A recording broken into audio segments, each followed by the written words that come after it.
அவர் வந்து அவருடைய இனத்தை பற்றி அவருக்கு கவலை கிடையாது. அவங்க இனத்துக்கு என்ன பாதிப்பு வந்தாலும் அதை பற்றி கவலை கிடையாது. அவருக்கு தேவை அந்த 4 சீட்டு எம்எல்ஏ சீட்டு, 2 எம்பி சீட்டு, பெட்டி. இதுதான் சிதம்பரம் தொகுதியில் தான் ஸ்ட்ராங்காக இருக்கணும். அது ஒன்று தான் அவருடைய இது. பிளாஸ்டிக் சேர் போட்டாலும் கவலைப்பட மாட்டார், கீழே உட்காருனாலும் கவலைப்பட மாட்டார்.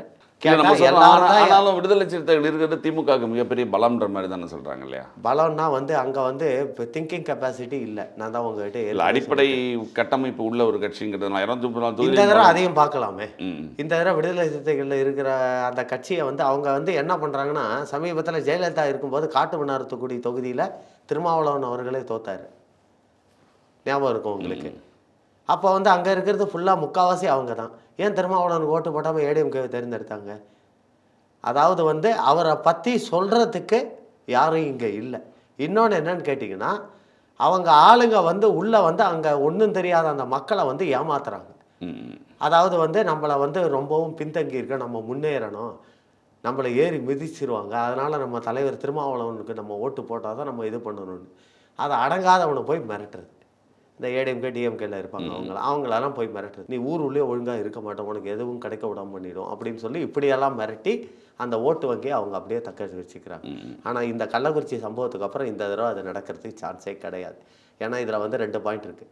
ஒன்று, இந்த கள்ளக்குறிச்சி சம்பவத்தில் திருமாவளவன் எதுவும் வாயை திறக்கல, பேருக்கு ஒரு மது ஒழிப்பு போராட்டம்னு இல்லை. நீங்கள் அப்படி சொல்கிறீங்க. ஆனால் அதில் பார்த்தீங்கன்னா கள்ளக்குறிச்சி சம்பவம் நடந்த ஒரு 20 நாள்லேயே வந்து விக்கிரவாண்டி தேர்தல் நடந்தது, இடைத்தேர்தல் நடந்தது.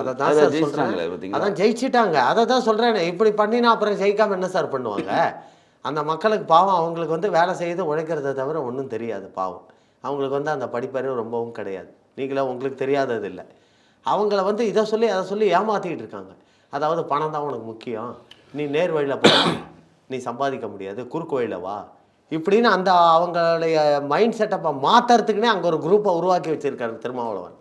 புரியுறதுங்களா? இல்லைனா அவர் இவ்வளோ தைரியமாக பப்ளிக்காக பேசுவாரா? 10 கேஸ் இருந்தால் தானே நீ பெரிய ஆளுன்ட்டு. அப்போ அதை பேசினதுக்கு அப்புறமா அவங்க வந்து அந்த கட்சிக்கு வந்து அவங்க ஓட்டு போடுறாங்கன்னா அப்போ என்ன அர்த்தம்? அவங்களுக்கு வந்து அந்த சிந்திக்கிற தன்மை இல்லை.